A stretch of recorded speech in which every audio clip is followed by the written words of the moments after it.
또 민주당 내에서는 또 사법부에 대한 또 계속 압박을 계속 이어가고 있어요.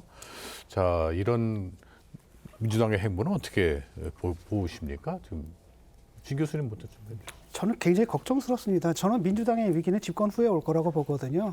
저건 한 사람의 개인의 선의 뭐 이런 데 기대할 게 아니라 시스템의 문제입니다. 그다음 그러니까 민주당에서 정치를 하는 그 시스템 자체가 상당히 좀 저는 전체주의화되고 있다고 굉장히 우려를 하고 있는 거거든요. 사실상 180석에서 190석의 의석을 가지고 행정부를 꼼짝 못하게 이른바 제왕적이라고 하는 대통령을 꼼짝 못하게 막을 수 있는 그런 권력을 갖고 있었습니다. 그 의석이. 거기다가 또 뭐야, 그러니까 이제는 행정 권력까지 잡게 된단 말이죠. 그다음에 이분이 평소 지론이 뭐였냐면 권력은 잔인하게 행사하는 거야라고 평소 얘기했던 그런 분이란 말이죠.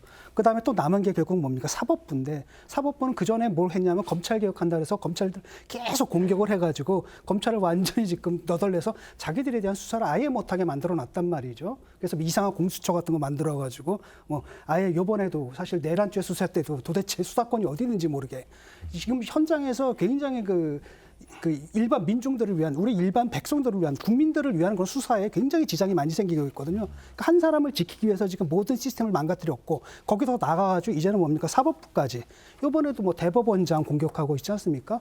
거기다음에 대법관 회의가 열린다네. 저는 황당했거든요. 아니 선거법 판결을 빨리 내려가지고 그게 이유예요. 아니, 그 선거법이라는 건 원래 1년 내에 633 원칙에 따라서 빨리 내리게 되는 거 아니겠습니까? 대법관 회의를 열려면은 이게 왜 이렇게 늦어졌냐 이거 가지고 여는 건 얘기되는데 빨리 연다? 그 딱 보니까 그것도 뭐 한 5분의 1이 찬성하면 된다라는데 기간도 못 맞춰가지고 나머지 사람들 반대가 컸는데 거기서도 이제 정권 바뀌게 되면 또 한 자리 하고 싶은 분들이 있겠죠. 이런 사람들이 나와가지고 조희대 뭐 물러가라 뭐 이런 거 얘기를 하고 있단 말이죠. 그다음에 뭐 대법관 뭐 33명, 그다음에 민주연구원 부원장이가 이분이 노골적으로 얘기하는 게 삼권 분립이라는 게 이제 필요하냐, 삼권 분립 없애는 방안을 이제는 생각할 때가 됐다. 이런 얘기를 그냥 거침없이 하고 있다라는 겁니다. 그래서 저는 그다음에 이제 견제해야 국힘의 상황을 져보세요. 저 모양이거든요. 라고 했을 때 저는 좀 약간 공포감이 좀 있거든요. 이게 앞으로 어떻게 될 것인가. 그러니까 머릿속으로만 행정부, 입법부 완전 장악하고 사법부에도 간접적인 영향을 미치지 않을까라고 생각을 했었는데 이번에 파기환송심 나고 난 직후부터 뭐 기일을 6월 18일로 연기를 해도 계속해요. 만약에 국민의힘이 지지율이 제대로 나오고 이렇게 지리멸렬하지 않았으면 그렇게 못했을 겁니다. 아니 수만 쪽에 뭐 기록을 판사가 어떻게 보느냐 그걸 왜 봐? 유창훈 영장 판사가 2023년 9월 달에 영장 기각했어요. 그때 백현동 사건 또 저 대북 송금 사건, 위증교사 사건 세 개를 뭉쳤습니다. 10만 페이지 넘어요. 당신은 어떻게 보고 그때 그 영장을 했냐고 하루도 안 되는 날에 안 따지잖아요. 철저히 자기한테 유리하면은 정말 현명한 판단이고 불리하면은 이제 들고 일어나는데 지금 저 대법관 뭐 탄핵을 한다 그러고요. 또 뭐 대법관 숫자를 100명으로 늘린다 그럽니다. 이게 어떤 날이냐면 티르키예 에르도안 대통령 2016년도 쿠데타에 연루가 됐다고 수천 명의 판사 검사를 구금을 합니다. 그리고 해임합니다. 완전히 뭐 파키스탄 무샤라프 대통령 지금 이런 나라하고 같이 된 거예요. 여기 대법원장이 사법부 독립 얘기한다고 비상사태 선포하고 헌법 정지시킵니다. 대법원장 포함한 대법관 전원을 해임합니다. 2018년 필리핀 두테르테 대통령 네. 대법원장이요 탄핵 안 하고요 대법관들 압력 넣어가지고 투표해가지고 해임합니다. 이 외에도 멕시코, 에콰도르, 온두라스 이런 나라가 지금 이렇게 하고 있는데 어떻게 우리나라가 지금 이걸 뒤따라갑니까?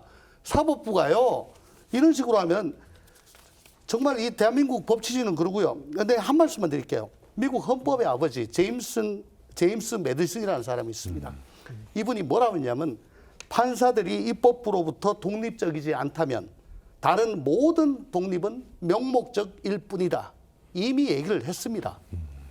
지금 사실은 이렇게 위험한 나라로 다 듣고 제가 다 반박을 그래 하겠습니다. 위험한 나라로 가고 있는데 그걸 막아야 될 저희들이 이렇게 지리멸렬을 하고 제대로 역할을 못해서 드릴 말씀이 없습니다만은 사실은 또 국민들은 또 알아야 되니까요. 지금 이제 민주당은 국회를 장악하고 의석이 많다는 것 그리고 그것을 가지고 뭐 행정 권력이든 뭐들 마비시키는 이걸 넘어서서 완전히 1인을 위한 1인 지배체제라는데 문제가 있습니다. 그러니까 견제받지 않는 권력이거든요. 과거 같으면 민주당 내에서도 서로 개파가 있고 견제가 됐는데 완전히 1인 지배입니다. 그런 상황에서 그 입법에다가 지금 현재 입법법만 가지고도 악법들을 남발했잖아요. 그거 겨우 막을 수 있었던 게 대통령의 거부권이라고 하는 그 제2요구권이었습니다. 이제 대통령까지 갖고 가면은 그 제2요구권 없어지는 겁니다.